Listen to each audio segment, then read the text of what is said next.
শুনেন, যার যার স্বার্থ নিয়ে শেষে আসে, আপনি যদি ভারতের জুতোয় আপনার পা দুটো দিয়ে দেখেন, তাহলে এটা আপনার কাছে একটা খুব র্যাশনাল জিনিসের মনে হবে, তাই না?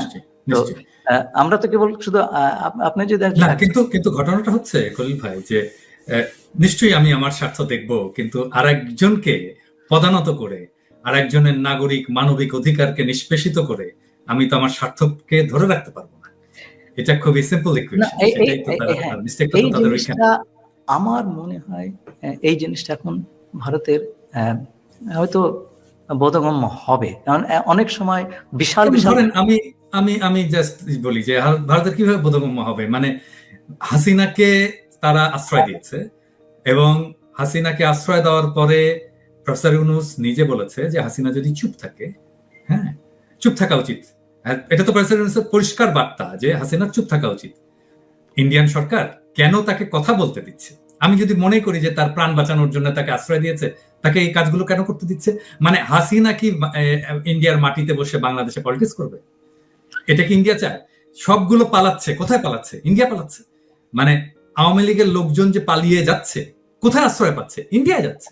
যারা ধরা পড়ছে ইন্ডিয়ার বর্ডারে ধরা পড়ছে। বিপ্লব পালালো, কোথায় পালালো? ইন্ডিয়ায় পালালো, তাই না? তো ইন্ডিয়া কি আসলে এটা বুঝেছে যে তারা যে মিস্টেক করেছে সেখান থেকে ফিরে আসার আমি একটা জেস্টার অফ গুডউইল বলে না, সেটা তো দেখাবো, সেটা তো দেখাচ্ছে না তারা। আমি আপনাকে বলি, আপনি যদি কাউকে এগুলো করে পার পেয়ে যান, আপনি এটা করবেন, এটাই নিয়ম, জগতের নিয়ম। তাই আপনি পার পেয়ে যাচ্ছেন, এগুলো হচ্ছে। আপনি ধরেন, আমি আপনাকে একটা জিনিস বলি, ভারতের একজন বিচ্ছিন্নতাবাদী নেতা যদি বাংলাদেশে এসে আশ্রয় নেন, ভারত সেটা সহ্য করবে? এক্স্যাক্টলি। আচ্ছা, প্রত্যর্পণ করবে, আমরাও দিয়ে দিব, ঠিক আছে, আমার সঙ্গে চুক্তি আছে। তাই চুক্তি যদি থাকে তাহলে দুদিকেই তো মানতে হবে। হ্যাঁ, একতরফা তো আপনি মানতে পারেন না। কিন্তু আমরা কি সে কথা বলেছি? আমরা যদি এই কথাগুলি না বলি যে আমার অপরাধী, এখন তো তার বিরুদ্ধে মামলা হচ্ছে, তো এখন আমাদের দেশের অপরাধীরা আপনার দেশে একটা অভয়ারণ্য পাবে, আর আপনি চাইবেন এইখানে আপনার অপরাধীরা আমরা টুপ করে ধরে ফেলি এলেই। এটা তো হয় না। কিন্তু আমরা কি সে কথা বলছি? না, এখন তো আবার একটা প্রশ্ন আসতে পারে, মানে ধরেন হাসিনার লোকরা বলতে পারে আপনি তো প্যারিসে বসে পলিটিক্স করলেন, বাংলাদেশের বিপ্লব করলেন, আপনি কিভাবে করলেন? আমি তো পলিটিক্যাল রিফিউজি। সে তো পলিটিক্যাল রিফিউজি না, সে তো অ্যাসাইলামও পায়নি। সে কোন স্ট্যাটাসে আছে? তার স্ট্যাটাস কি? তার তো ডিপ্লোম্যাটিক পাসপোর্টও নাই, সে তো ভিসাও পায়নি, তাই না? না, আমি আপনাকে বলি যে না, এটা আপনার আইন নীতি নিয়ম সেগুলোর কথা হচ্ছে না। আমি পারলে আমি করবো, আপনি না পারলে, আপনি পারলে আপনি করেন। আপনি বলেন কালকে ফেরত দিতে হবে, এই যে ফোন কল পেয়েছি, আপনি ফেরত দেন, আপনি দাবিটা করেন। সেই দাবিটা যদি না করে, তাহলে ওরা যদি চালিয়ে যায়, আপনি কি করবেন? আপনি নীরবতা হচ্ছে সম্মতির লক্ষণ, আপনি নীরব আছেন, তার মানে আপনি মেনে নিচ্ছেন। এই যে মেনে নেওয়ার একটা কালচার তৈরি হয়েছে আমাদের দেশে দীর্ঘদিন ধরে, এই কালচারটা যদি মানে চলতে থাকে, তাহলে তো আবার এদের পুনর্বাসিত হওয়া তো কেবল সময়ের ব্যাপার মাত্র, সেটা তো আমাদের বুঝতে হবে। তো সেই কথাটা কি আমরা বলছি? আমরা কি বলছি যে ঠিক আছে, তোমার সঙ্গে আমি ডিল করব সার্বভৌমত্ব সমতা ভিত্তিতে? আমি জানি তোমার চাইতে আমার শক্তি কম, তোমার চাইতে, কিন্তু কেবলমাত্র শক্তির বিচার দিয়ে দুটো দেশের সম্পর্ক হয় না। তুমি আমার সঙ্গে চুক্তি করেছো, বন্দি প্রত্যর্পণের চুক্তি, আমি এই চুক্তি মানবো। তোমার দেশের মন্দ লোক আমার দেশে এলে আমি ফেরত দিব, কিন্তু আমি চাই যে তুমিও এই চুক্তি একইভাবে মান্য করো। এই কথাটা তো আমাদের বলতে হবে। আমি যদি একটা জিনিস দাবি না করি, আমি যদি চুক্তির আমার দিকটার কার্যকারিতা দাবি না করি, আমাকে কে দেবে ভাই? এটা তো দুনিয়ার নিয়ম। তো আপনি যেমন একটা ভাড়া বাসায় আছেন, ভাড়া দিচ্ছেন না, আর বাড়িওয়ালাও কিছু বলছে না, আপনি কি করবেন? ভাড়া দিবেন না, তাই না? না, এখন ধরেন আমরা এখন এই যে ভারতের সাথে আমাদের সম্পর্ক, আমরা সেটাকে কিভাবে পুনর্বিন্যাস করি? কেমন হবে এখন আমাদের ভারতের সাথে আমাদের সম্পর্ক? আচ্ছা, তো সেটা হচ্ছে যে কথাটা আপনাকে বললাম, যে আমাদের সঙ্গে ভারতের এই আলাপটা একটু শেষ করিনি। ভারত যেটা করবে সেটা হচ্ছে হোল্ডিং অপারেশনের বেশি কিছু করবে বলে আমার মনে হয় না, বরঞ্চ দীর্ঘমেয়াদে আমাদের দেশের সঙ্গে সম্পর্ক স্থাপন করার জন্য তার ন্যাশনাল কোর্স হবে, যারা আগামীতে ক্ষমতায় আসতে পারে বা একটা বড় রোল প্লে করতে পারে, তাদের সঙ্গে সম্পর্ক স্থাপন করা, যেটা চায়না অলরেডি শুরু করে দিয়েছে। তারপরে তাদের যারা অনুসারী, যারা আপনার এখন ক্ষমতা থেকে ছিটকে পড়েছে তাদেরকে পুনর্বাসন দেওয়া এবং ভবিষ্যতে ক্ষমতার কাছাকাছি নিয়ে আসা, এই ধরনের চেষ্টা করবে। এবং যে কোনো একটা দেশ অন্য দেশে তার বন্ধু ভাবাপন্ন লোকজন ক্ষমতার কাছাকাছি থাকুক, সেটাই চায়। এটি তো স্বাভাবিক কথা, আমাদের সেটা বুঝতে হবে। কিন্তু আমরা যেটা চাই না সেটা হচ্ছে সে আগের ব্যবস্থা যেন ফিরে না আসে, এবং সেইটা ফিরে না আসার জন্য সবচাইতে বড় বিষয় হচ্ছে আপনার একটা ওই বন্দোবস্তটার ধ্বংসস্তূপের উপরে একটা অটোনমাস ফরেন পলিসি তৈরি করা। আমি অটোনমাস বলছি বা স্বয়ং আত্মনির্ভরশীল বলছি, ইন্ডিপেন্ডেন্ট বলছি না, কারণ আজকালকার পরস্পর নির্ভরশীল পৃথিবীতে আপনি সম্পূর্ণভাবে ইন্ডিপেন্ডেন্ট কোনো একটা ফরেন পলিসি তৈরি করতে পারবেন না। এইটা একটা বড় চ্যালেঞ্জ আমাদের এই ইন্টারিম গভর্নমেন্টের সামনে। রাষ্ট্র সংস্কারের কাজটা সম্পূর্ণ হবে না যদি আপনি পররাষ্ট্র সম্পর্কের বিষয়টা সংস্কার না করেন।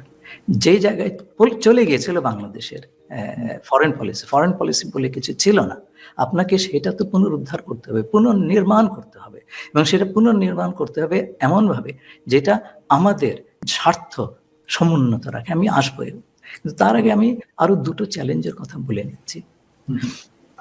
প্রথম চ্যালেঞ্জ হচ্ছে এই সরকারের সামনে ভারত যে ধরনের চাপ দেবে বা দিচ্ছে সেগুলো মোকাবিলা করা, এবং সেইটা না করতে পারলে, সঠিকভাবে না করতে পারলে এই ফ্যাসিবাদের সমর্থকদের পুনর্বাসন সহজতর হবে। এটা আপনি ঠেকাতে পারবেন না। এবং তাহলে পরে এত মানুষ কেন শহীদ হলেন, রক্ত দিলেন, হ্যাঁ, আহত হলেন, চোখের অশ্রু। এমন কি দু একটা এক্সাম্পল দিতে পারেন যে যেখানে ভারত এর মধ্যে চাপ দিয়েছে এবং আমরা সাকসেসফুলি সেটাকে মোকাবেলা করতে পারিনি? দু একটা এক্সাম্পল। না, আমি বরঞ্চ বলবো সাকসেসফুলি যেটা মোকাবেলা করেছি। হ্যাঁ, যেমন আমাদের প্রধান উপদেষ্টা প্রফেসর ইউনূস দ্ব্যর্থহীনভাবে বলেছেন যে ভারত যে কাজটি করছে, যে বাংলাদেশের জঙ্গি উত্থান ইত্যাদি, এগুলো এক্সাজারেশন, হ্যাঁ, এগুলোর কোনো ভিত্তি নেই। হ্যাঁ, সেখানে উনি খুব জোরের সঙ্গে রিফিউট করেছেন। উনি হাসিনা সম্পর্কেও যথেষ্ট শক্ত ভাষায় বলেছেন ইটস টু আর্লি, এখনো এই বিষয়ে এক ধরনের কোনো জাজমেন্ট দেওয়া বা কোনো রায় দেওয়ার সময় আসেনি। আমাদের আরেকটু আমি আজকে একটা এপিসোড করছিলাম, রেডি করছিলাম, এই যে ধরেন রাহুল গান্ধীর যে বক্তব্য, যে উনি বললেন যে বাংলাদেশে উগ্রপন্থার উত্থান হচ্ছে, এটার কিন্তু একটা রিবাটাল দিয়েছেন আমাদের পররাষ্ট্র উপদেষ্টা তহিদ সাহেব। উনি বলেছেন এটা সত্য নয়। হ্যাঁ, মানে আমার এটা শুনে খুবই মেজাজ খারাপ হয়েছে। মানে এটা তো কোনো শক্ত প্রতিবাদ হলো না। এটা সত্য নয় মানে কি? উনি কি ট্রাইব্যুনালে দাঁড়াইছেন আর রাহুল গান্ধী কি তাকে জেরা করতেছে যে বলবে আপনি কি এটা করেছেন? না, এটা সত্য নয়। এরকম করে কথা বলে, এরকম করে কথা বললে তো কোনোদিনই ভারতের সামনে শক্ত হয়ে শির দ্বারা উঁচু করে দাঁড়াতে পারবে না। মানে আমি যেটা বলি আর কি, আমি তো মেঠো ভাষায় কথা বলি, আপনি তো জানেন আর কি। আমি বলি যে ইন্ডিয়ার সাথে কুত্তার মতো ব্যবহার করতে হবে, খেউ খেউ করে কথা বলতে হবে। এটা না বললে ওরা ঠিক হবে না। সবসময় খেউ খেউ করে, হ্যাঁ, উগ্রভাবে, হ্যাঁ, এই কথাটা যদি না বলতে পারে, ওরকম ভদ্র মানুষ, এরকম পুতু ভাবে কথা বলা মানুষ, মানে একজন একদম খুব অ্যাগ্রেসিভ কাউকে লাগবে, একদম ধাও করে ধরবে। হ্যাঁ, কথা বললে খাও করে ধরবে। জয়শঙ্কর তো এরকম খাও খাও করে, তাই না? জয়শঙ্কর তো এরকমই খাও খাও করে, মানে ভদ্র ভাষায় করে কিন্তু খাও খাও করে। তো ওই রকম একজন লাগবে, ভেরি অ্যাগ্রেসিভ। তাছাড়া এই ইন্ডিয়ার এই ইয়েগুলোকে সামলানো যাবে না। আমাদের সমস্যাটা কোথায় জানেন? 15 বছর ধরে আমরা এক ধরনের ভোকাবুলারি বা ভাষায় অভ্যস্ত হয়ে গেছে, যেমন বন্ধু দেশ, রাইট, এই ধরনের ভাষা, তাই না? আচ্ছা, এবং এক ধরনের ভারত ভীতির রেশ রয়ে গেছে, এখনো রয়ে গেছে বাংলাদেশে। হ্যাঁ হ্যাঁ, মনে করতো যে র মানে একেবারে জেমস বন্ড, রয়ের এজেন্ট মানে এক একজন জেমস বন্ড। হ্যাঁ, কিন্তু আমরা তো এইটা ভুলে যাচ্ছি কেন, যে এত সব জিনিস টিকলো না আমাদের ছাত্রদের সামনে, এটা তো ভুলে গেলে হবে না, তাই না? তো এর জন্য আমার মনে হয় যে কথাটাতে আমি একটু পরে আসবো, নতুন ফরেন পলিসির কথা আমি আসবো সেটাতে, কিন্তু আমি প্রথম যেই চ্যালেঞ্জের কথা বললাম, ভারতের চাপ, এই চাপ নেওয়াটা এবং খুব শক্তভাবে এই চাপ নেওয়াটা, এটা খুব প্রয়োজন। সেকেন্ডলি, ভারতের নীতি বিপর্যয়ের কারণে এক ধরনের কৌশলগত আপনার শূন্যতার সৃষ্টি হয়েছে, এবং এই শূন্যতার সুযোগ কিন্তু এখানকার সক্রিয় নানান ধরনের শক্তি বা স্বার্থ, স্থানীয় বা বিদেশি, তারা নেওয়ার চেষ্টা করবে। আমরা কি এই ব্যাপারে সচেতন আছি? আমরা বুঝতে পারছি কি এই যারা এই বাংলাদেশে নিজের স্বার্থ হাসিলের জন্য বর্ষি ফেলছেন, তারা কি আমাদের স্বার্থের বিরুদ্ধে কাজ করছেন? আমরা কি একটা ফুটন্ত কড়াই থেকে জ্বলন্ত চুলায় পড়ে যাব? এই বিষয়গুলি কেউ ভাবছেন? আমাদের যে অবস্থার উদ্ভব ঘটছে, বিশেষ করে আমাদের আশেপাশের অঞ্চলের অস্থিতিশীলতার কারণে যে পরিস্থিতিতে আমরা পড়েছি, সেই পরিস্থিতি ভেতরে যদি এই ধরনের স্বার্থ বাংলাদেশে এই ধরনের শক্তি ঢুকে যায়, সেটা মোকাবেলা করার পূর্ব অভিজ্ঞতা বা ইনস্টিটিউশনাল ক্যাপাসিটি তো আমরা সেই রকম আমাদের নাই। তো এই জিনিসটা তো আমাদের খুব ভালো করে হ্যান্ডেল করতে হবে, সামাল দিতে হবে। তা নাহলে পরে তো সরকার থাকা দূরের কথা, দেশই টিকবে না ভাই। এটা আমার একটা বড় রকম, আমি রাতে ঘুমাতে পারি না এই কথা ভেবে। এই নিয়ে আমাদের বিস্তর আলোচনার দরকার আছে। বিভিন্ন লোক এখন আসবে বিভিন্ন দেশ থেকে, তার নানান রকম স্বার্থ। এই তো আমাদের আমেরিকান বন্ধু আসছে আর কি। তো না, তাই নয়, ধরেন যারা অ্যাক্টিভ ছিল না অ্যাক্টিভ হচ্ছে, হ্যাঁ, অনেকে তার সুর বদল করছে, নতুন নতুন অ্যালায়েন্স তৈরি করার চেষ্টা করছে। আমাদের দেশের ভেতরেও নানান দল, নানান মতের লোকজন নানান রকম কাজ করছে। there is no method in this madness। তো যার কারণে এটার মানে শেষ কোথায় গিয়ে দাঁড়াবে সেটা আমি ঠিক বুঝতে পারছি না। তো এই নিয়ে এই বিষয়টা নিয়ে যদি সরকার খুব বেশি রকম যথাযথ আপনার নজর না দেয়, আমরা বিপদে পড়ে যেতে পারি। এখানে আরেকটা বিষয় একটু আমি বলতে চাই, সরকার তো ডেফিনেটলি সরকার তো এটা দেখবেই, কিন্তু আসল স্টেক হোল্ডার, আমাদের পাওয়ারের আসল স্টেক হোল্ডার তো আমাদের পলিটিক্যাল পার্টিগুলো, এবং আমরা যদি খুব স্পষ্টভাবে বলি বিএনপি এবং জামাত, তারাই দুই বৃহৎ রাজনৈতিক দল যারা এই ফ্যাসি বিরোধী আন্দোলনের লড়াইয়ে আমাদের দুইটা প্রধান বিরোধী রাজনৈতিক দল হচ্ছে বিএনপি এবং জামাত। এই বিএনপি এবং জামাতের ভেতরে ইন্টারনালি এই যে গ্লোবাল রাজনীতি, গ্লোবাল পলিটিক্স, গ্লোবাল প্লেয়ার, এদের ব্যাপারে কি এদের সাথে ডিল করার সাফিসিয়েন্ট ক্যাপাসিটি কি ইন্টারনালি তাদের আছে? না, ডিল করা তো অনেক পরের কথা। জিনিসগুলি যা ঘটছে সেটা বোঝারই তো সক্ষমতা আছে কিনা সেটাই তো দেখতে হবে। আপনি আগে বুঝবেন, তারপরে ডিল করবেন। একটা সময় কিন্তু ছিল, তো সেইগুলি এক পর্যায়ে গিয়ে 2 বছর হোক, 1 বছর হোক, 1.5 বছর হোক, দেশের দায়িত্ব তো ইলেক্টেড বা নির্বাচিত প্রতিনিধিদের উপরই পড়বে, তাই না? এই অবস্থা তো চিরকাল থাকবে না, আনলেস সামথিং এলস হ্যাপেন্স, অন্য কিছু ঘটে না গেলে। আচ্ছা, তো এবং অন্য কিছু ঘটে যাবে না সেটা কিন্তু আপনি দিব্যি ভলাটাইল সিচুয়েশন। তো এই অবস্থাতে তবু আমি বলবো যে ঠিক আছে, বছর দেড়েক পর একটা নির্বাচন হলো, যারা এলেন তারা কি আর দে প্রিপেয়ার যে এই যে একটা বিশেষ বন্দোবস্ত হলো আর কখনো বাংলাদেশে আসবে না? এই যে দেখেন, নাৎসিরা ইহুদিদের কত বড় ক্ষতি করেছে, এবং ইহুদিরা কি বলেছিল? নেভার এগেইন, আর কখনো ঘটবে না, ঘটতে দেয় না। তারা যা কাজ করছে তাদের সেইগুলো আমাদের পছন্দ অপছন্দের কথা আমি বলছি না, আমি বলছি তারা করতে দেয়নি, ছোট্ট একটা জাতি করতে দেয়নি। আমরা তো অনেক বড় জাতি। এই যে আমাদের অনেক সময় বলা হয় ছোট দেশ, আমরা তো ছোট দেশ না ভাই। সারা পৃথিবীতে 195টা দেশ আছে, তার মধ্যে পপুলেশনের দিক থেকে, জনসংখ্যার দিক থেকে আমরা অষ্টম, 195 মধ্যে অষ্টম। এবং আমাদের ইকোনমির সাইজ মানে টোটাল জিডিপি এটা হচ্ছে পৃথিবীর 35তম ভাই। আচ্ছা, এবং আমাদের পার ক্যাপিটাল ইনকাম, গড় আয় ভারতের কাছাকাছি, প্রায় সমান। 1 বছর তো এটা ভারতকে ছাড়িয়ে গেছিল। তো এইরকম একটা দেশ, তো আমাদের তো একটা অটোনমাস ফরেন পলিসি ডেভেলপ করাই দরকার। এবং এই কাজটা এই সরকারের শুরু করে দেওয়া দরকার। কিন্তু আলটিমেটলি এটার বার্ডেন পড়বে ইলেক্টেড যে সরকার আসবে, নির্বাচিত সরকারের উপরে। এবং এর জন্য ধরেন বেশ কিছু জিনিস দরকার। একটা হচ্ছে আমাদের সকল পলিসিতে, বিশেষ করে পররাষ্ট্র নীতিতে জনগণের মালিকানাটা দরকার। দেখেন, এই অনির্বাচিত কিংবা ভুয়া নির্বাচিত সরকারগুলি কিভাবে আমাদের স্বার্থ বিলিয়ে দিয়েছে, এটা আমি এরশাদ সাহেবের সময় দেখেছি। উনি গঙ্গা নদীর পানিতে একটা গ্যারান্টি ক্লজ, এটা জিয়াউর রহমান সাহেবের সময়, BM আব্বাস সাহেব আমাদের পানি নেগোসিয়েটর ছিলেন, অত বড় পানি নেগোসিয়েটর আমরা কখনো পাইনি।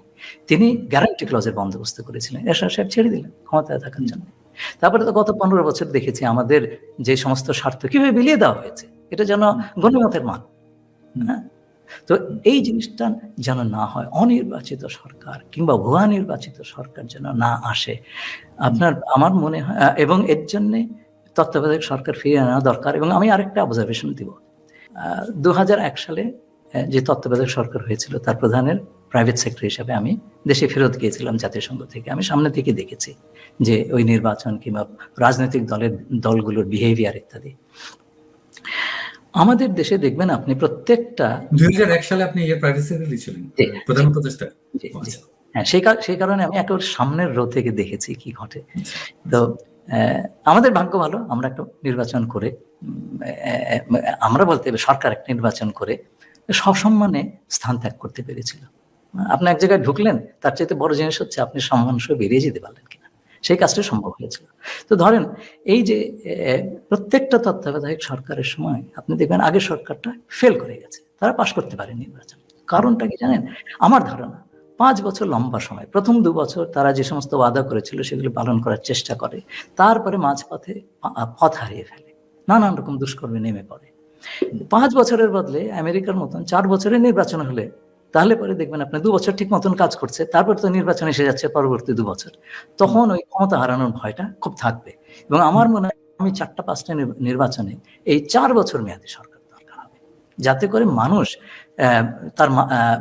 তার ইচ্ছা মতো সরকার প্রতিষ্ঠা করতে পারে এবং সরকার যদি দুষ্কর্ম করে তাকে চটজলদি ফেলে দেওয়ার একটা গণতান্ত্রিক ব্যবস্থা তার হাতে থাকে। তো যেটা হচ্ছে জনগণের কর্তৃত্ব নিশ্চিত করা। এই জনগণই কিন্তু এই হাসিনার সঙ্গে ভারতের বন্দোবস্তকে আপনার উৎখাত করেছিল। এই জনগণকে অন্য কেউ পারে নাই ভাই। তো সুতরাং এই জনগণকে বাদ দিয়ে আপনি পররাষ্ট্রনীতি করবেন, টিকবে না, তো আপনি দেশ বিক্রি করবেন। তো সেইটা হচ্ছে 1 নম্বর। 2 নম্বর হচ্ছে এফেক্টিভ ডিটারেন্স, মানে আপনাকে কেউ যদি আক্রমণ করতে আসে তার 5 বার চিন্তা করতে হবে যে আমি অক্ষতভাবে ফেরত যেতে পারবো কিনা। হ্যাঁ, তো এই ডিটারেন্স আমি দীর্ঘকাল কাজের উপলক্ষে সুইজারল্যান্ডে ছিলাম, সেখানে দেখেছি প্রাপ্তবয়স্ক সকলেরই মিলিটারি ট্রেনিং, পুরুষদের জন্য আপনার কম্পালসারি, বাধ্যবাধকতা, মেয়েদের জন্য ঐচ্ছিক বা ভলান্টারি। এইরকম একটা সুইজারল্যান্ড একটা ছোট্ট দেশ, আপনি দেখেন ইউরোপের মাঝখানটা একটা ছোট্ট দেশ, তার সে আপনার যুদ্ধ বা সামরিক প্রিপারেশনে খুব বেশি খরচ না করে এই কাজটা করেছে। প্রত্যেকটা মানুষকে সে এনেবল করেছে, তাকে সামর্থ্য দিয়েছে দেশকে বাঁচানোর এবং আমাদের দেশকে রক্ষা করার যে স্পৃহা সাধারণ মানুষের, জনগণের, সেটা আমরা দেখলাম ভাই। তো সেই জনগণকে আপনি, সেই বিশেষ করে যুব সমাজকে আপনার এনেবল করতে হবে।